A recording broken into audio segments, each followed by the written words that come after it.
cafezinho espiritual. Espero que você esteja bem, na graça e na paz do Senhor. Um dia friozinho aqui em Campinas. Pega o seu cafezinho, meu tá aqui.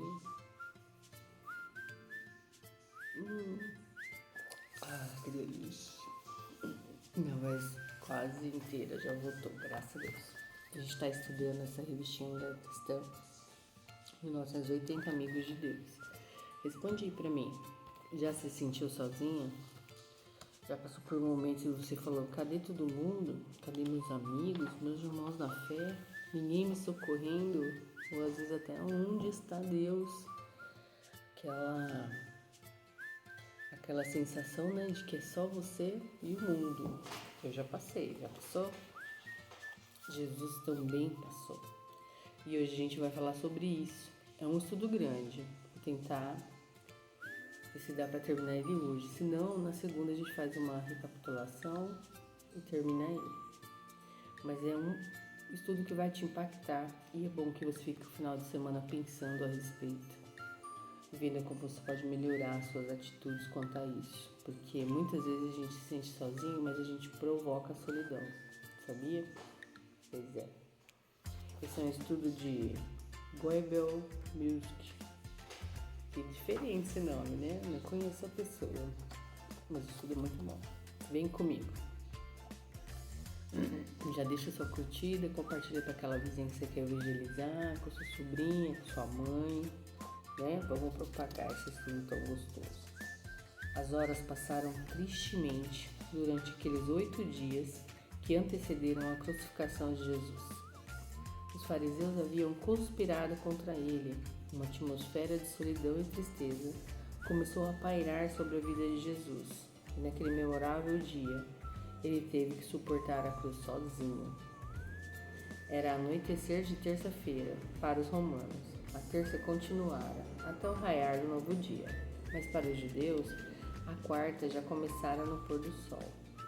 Jesus havia ensinado durante todo o dia. Ao entardecer, ele vai para o Monte das Oliveiras e profere o discurso encontrado em Mateus 23, 25. Depois você confere, muito bom. Vai então para Betânia, onde fica com seus discípulos até a quinta-feira. Essas últimas horas são cheias de ação. A lua viu estranhas cenas naquela quarta-feira antes da crucificação. Enquanto Jesus e seus discípulos descansavam, Jesus viu a oportunidade de ir para Jerusalém. Judas viu a oportunidade de ir para Jerusalém e foi negociar com os líderes judeus a traição de Jesus. Eles concordaram em pagar cerca de 30 moedas de prata. Este foi apenas o princípio, o primeiro indício de como o sofrimento de Jesus seria intensificado nas próximas horas. Judas não foi o único homem que vendeu sua alma por dinheiro. Personagens bíblicos como Balaão, em 2 Pedro 2,12 você encontra essa história. O jovem rico, lá em Mateus 16. Acabe, 1 Reis 21, também se interessaram por lucro material. Judas cometeu 2 sérias transgressões. Ele procurou paz de mente em riquezas materiais e não espirituais. Mas jamais conseguiu superar o sentimento de culpa gerado pelo seu comportamento. E aí nós temos 1 Timóteo 6, do 6 ao 10, 17 e 19. E Hebreus 13, 5, que fala, né, sobre colocar o seu coração, né, em coisas que não é o que agrada a Deus, né, que se espera. Ele tentou desfazer o seu pacto, mas já era tarde. Nós também, eu e você, muitas vezes abandonamos Jesus, é verdade. Quando, Deise? Quando colocamos o nosso coração, quando somos baseados mais no que temos do que nós somos. Quando abandonamos Jesus, nós abandonamos Jesus quando nos consideramos seguros, baseado também no dinheiro. O dinheiro é um meio para o fim e não o fim propriamente dito. Também você confere Efésios 4, 28, 2 Coríntios 8, do 1 ao 9. Muita gente, já ouvi muita gente falar, ai, não vou no culto, eu não posso deixar de trabalhar no domingo. Ai, se eu não for, vou perder meu emprego. Ai, eu não vou cultuar porque eu preciso do dinheiro. Quem vai cuidar de mim se eu não ganhar esse dinheiro no domingo? E perdi o culto. E a vida estava constantemente no vermelho. E não foi uma só, não, foram várias pessoas. Não priorizava Deus. E Deus diz que cuida até das folhas do campo, horas, não vai cuidar de você. E culto é mandamento do próprio Deus, né? E aí é colocar, né, a insegurança em prática, em vez de confiar que Deus vai cuidar. Algumas se arrependeram, deixaram de vender-se e Deus honra, Deus cuida. Tem testemunhos vivos, né? Mas alguns ainda têm que crescer nessa área, porque não coloca Deus no centro, o cristocentrismo, sabe? Não prioriza. O segundo erro de Judas foi o de procurar felicidade na associação com pregadores populares e não com Jesus. E a gente vê muito isso hoje em dia, né? Quanta gente aí sabe que está servindo Jesus errado, muitas vezes tem acesso ao Evangelho, mas não se corrige por status, né? Não serve Jesus do modo correto, porque está acostumado naquele lugar, ou porque quer estrelismo, ou porque é conveniente, ou porque não aceita o fato de que ser simplesmente cristão é ser servo, não ser estrela em ascensão, né? Ou não ter poder, que na verdade tudo, o poder e a glória tem que ser para Deus. E aí as pessoas, em vez de ver isso, ficam servindo falsos pregadores, falsos mestres, falsas doutrinas, e não a Jesus. E aconteceu aqui com Judas, ele foi procurar nesses pregadores falsos, ele tinha o próprio Deus junto dele. Satanás é muito traiçoeiro, né? Quando entrou em Judas, está lá em Lucas 22, ele não o enviou a uma casa de meretrizes ou a um assassino. Em lugar disso, ele enviou a casa de pessoas que estariam acima de qualquer censura segundo os judeus, o Sinédrio. Devemos ter cuidado quanto às nossas amizades, as pessoas que deixamos fazer parte da nossa vida. Nós não podemos julgar as pessoas quanto à sua posição, trabalho e riqueza, mas devemos escolher os nossos companheiros, líderes, amigos, com base no tipo de pessoa, de homem, ser humano que ela é, apartando-nos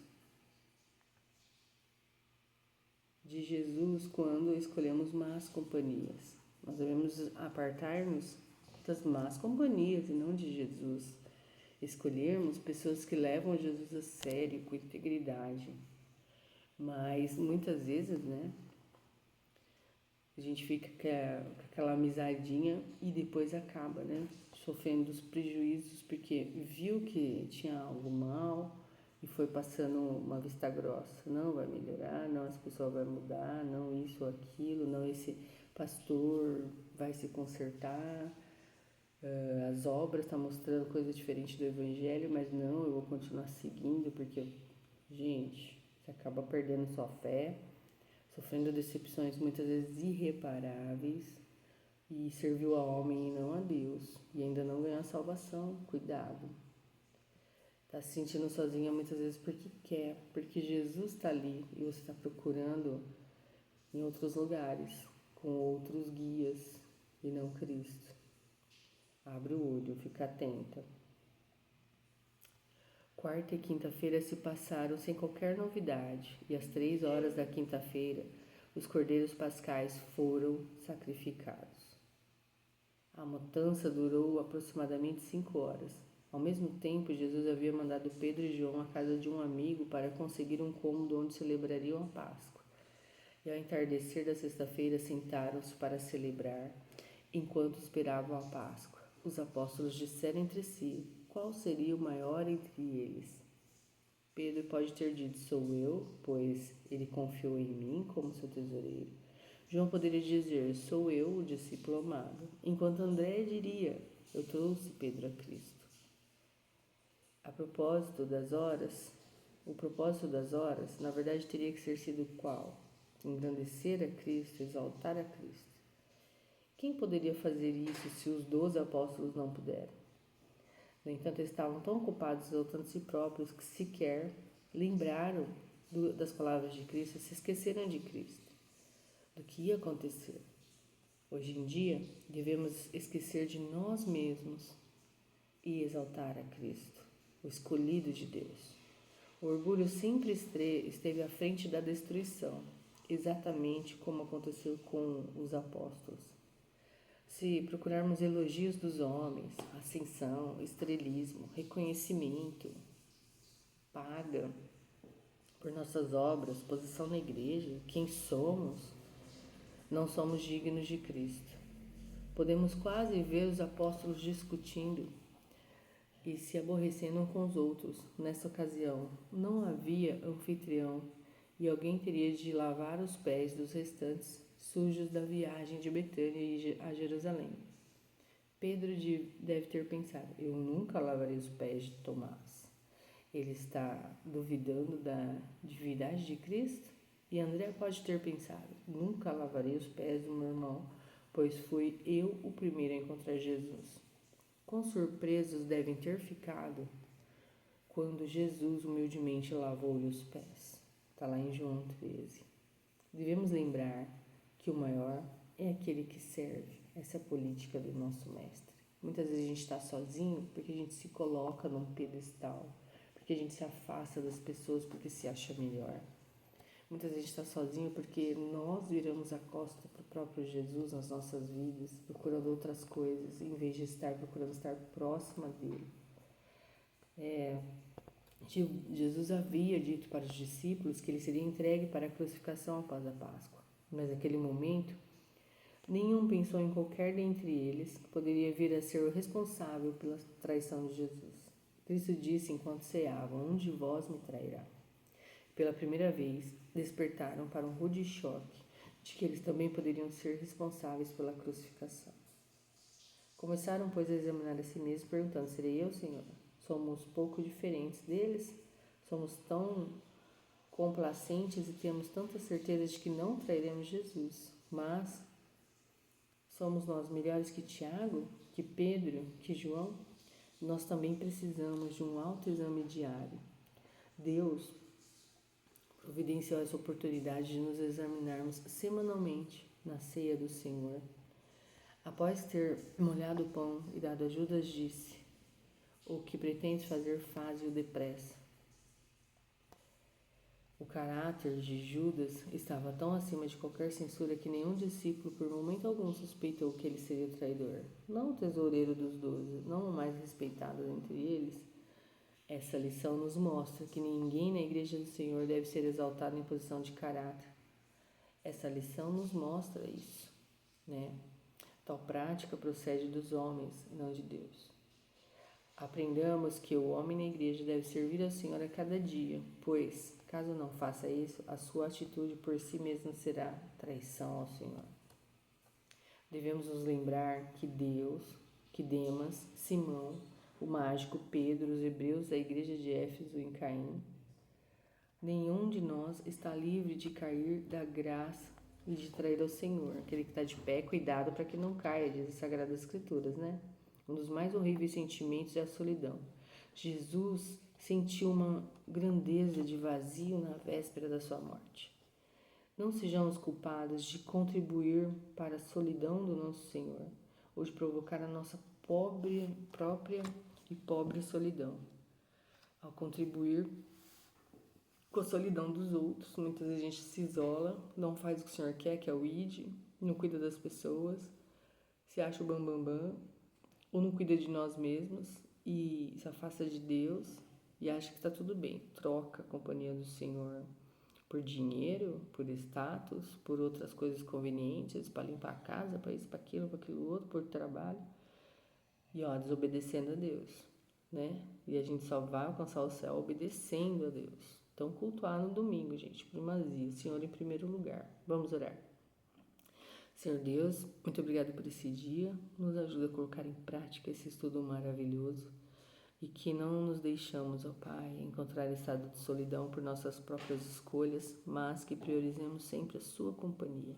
Nos abençoa nesse final de semana para lembrar-nos e para nos dar força para cumprirmos com os nossos compromissos de servos, ó Pai, edificando os nossos irmãos, cuidando da Sua amada igreja e estando e buscando sempre, ó Pai, estar mais próximos do nosso amado Mestre Jesus.